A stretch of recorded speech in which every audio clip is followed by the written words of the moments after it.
Hello, my friends. This is Jeannie. Welcome back. If you are a first-time visitor, welcome and thank you.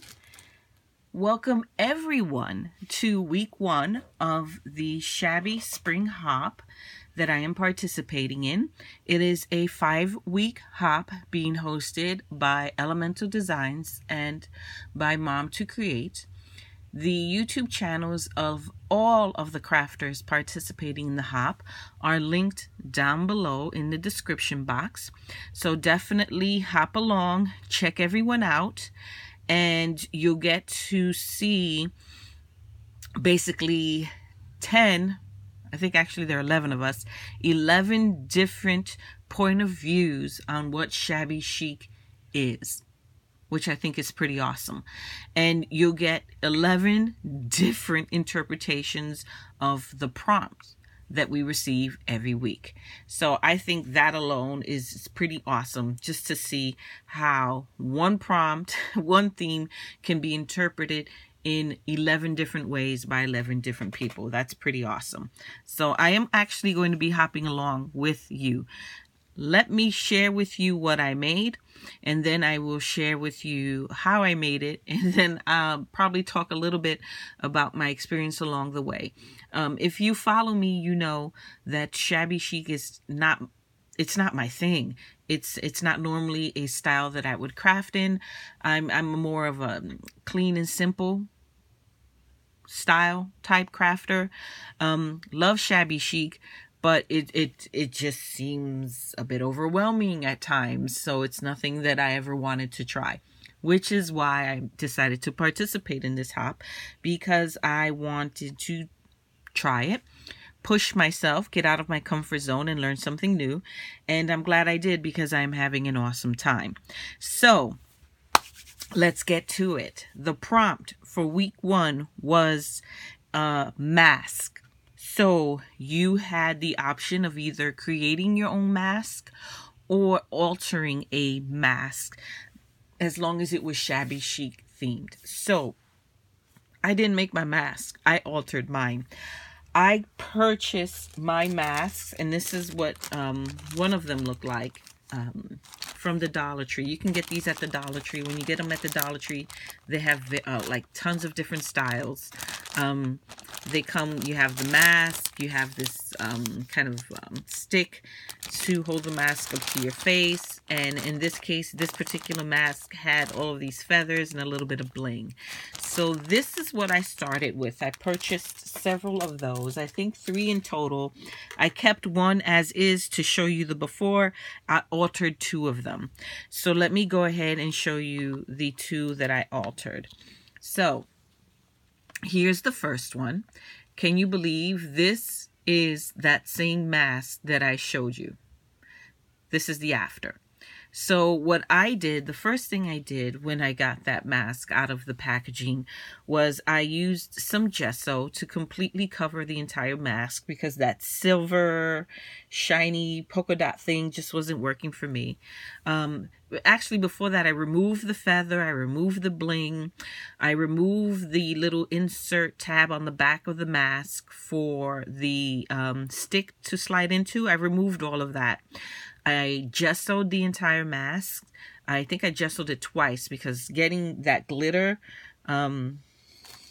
this this glittery silver thing was really hard to get rid of. It kept peeking through the gesso, but I finally had enough gesso down where I covered that up.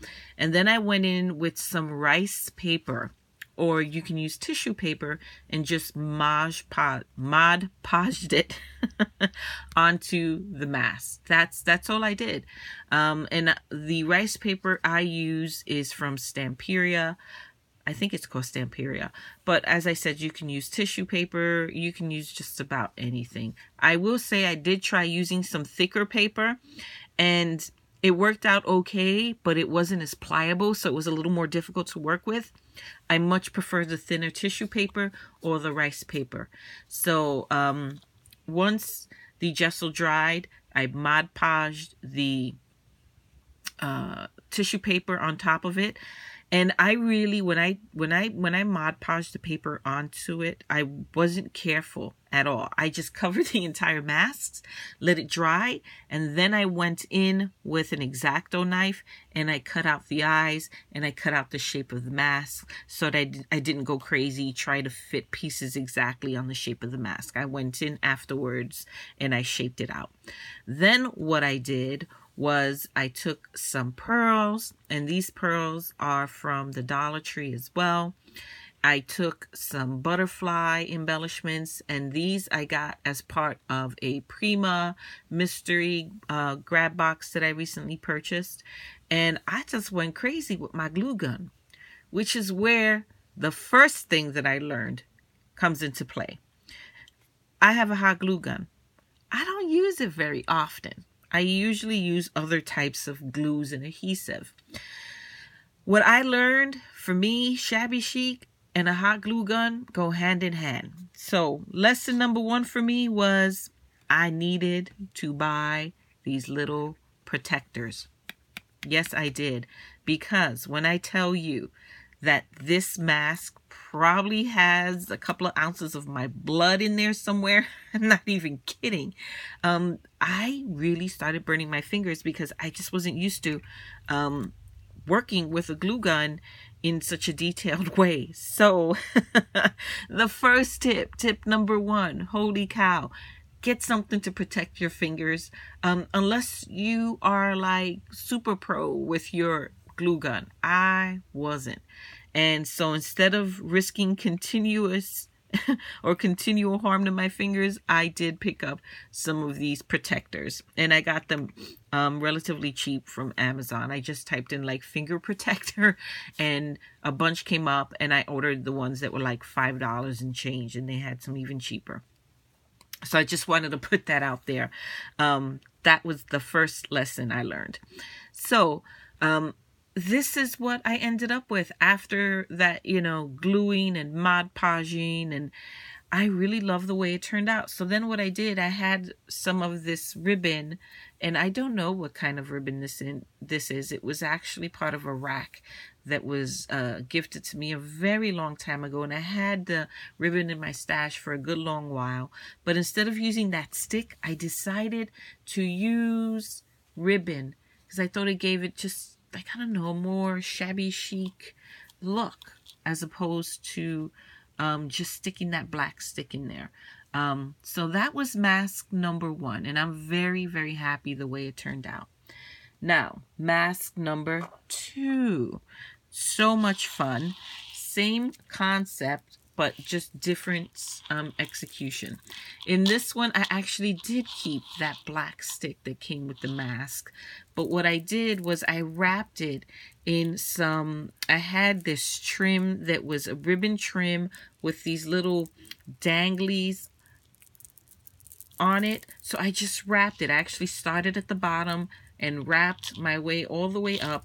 And this is what the stick looks like. And I think this is absolutely gorgeous. I love the way that turned out. Again, I Mod Podged, in this case, some thicker paper onto the mask. And this was a lot more difficult because the thicker paper was not as pliable. So it really required a lot of pressing and a lot more maneuvering for me to get it to adhere properly. But ultimately it did. I love the paper. I wanted to use it. I went in with some pearls and outlined the eyes. I also put some pearls here along the top. And this is a Prima flower that was part of that same mystery box that I purchased recently. This time I attached some feathers at the top of the mask. And then I had some lace and I had some pearls, string pearls, and these were all part of a rack, again, that I had received. Honestly, I probably received the rack over a year ago and put everything away because I knew I would use it someday, but I wasn't sure when. And now, here you go. I finally got to use it. So here's some lace, here are some pearls, and that is the mask. So I'm really happy with the way that it turned out. Super happy with the way that it turned out. That is mask number 2. I also wanted to do some mini masks. So I found some mini half masks, and I'll show you what the before looks like. This is what it looked like before. This is the before. And this is the after. right here. So again, same idea. What I did was I Mod Podged some of that rice paper onto the mask. Then I went in and used another Prima flower. This time I accented the Prima flowers with some pearls to pick up the little dangly pearls that I wanted to adhere to the mask. I used more of that same ribbon. Here's some leaves, oh my God, feathers. And then I used some ribbon as well, just to give it, I don't know, a little something extra. And that ribbon I picked up at the Dollar Tree. And I think I showed that in a recent haul video. So that is mini mask number 1. I'm very happy with the way that one turned out. I was so happy that I made a second one. Here's mini mask number 2. And this one, I used another one of those Prima butterflies. I used more of those feathers. I used some sprigs of pearls. I got this. This I did buy. I purchased this from Amazon, and it's just a string of pearls in different sizes. I think it was in the wedding supply section on Amazon, and it was really inexpensive, so I picked that up. And I love the way it turned out. I put some little pearls at the end of the ribbon just to give it a little bit of weight, and also to pick up on the little sprigs of pearl on the top. So I love that. I think it turned out really, really nice as well. So those are my projects for week 1 of the Shabby Spring Hop. And I hope that you will hang around for all 5 weeks. The prompts are amazing. We have more amazing projects coming up. And as I said, there are other amazing participants in the hop, so be sure to check them out. Everyone is doing their channel a little differently, but what I decided to do is 5 weeks for the hop. I'm going to select 5 winners, and each of the winners will receive $25 in their PayPal account. The way to be entered is leave a comment in the video for that particular week, and in week 1, your comment, somewhere in your comment, there should be the word mask, so that I know you watched the video. So 18 years or older, you must have a PayPal account, you must be a subscriber, my friend, and leave a comment down below. Let me know what you think about my projects, and did I get the whole shabby chic thing? Did I nail it, or is it more like a shabby sheesh, Genie? You missed it.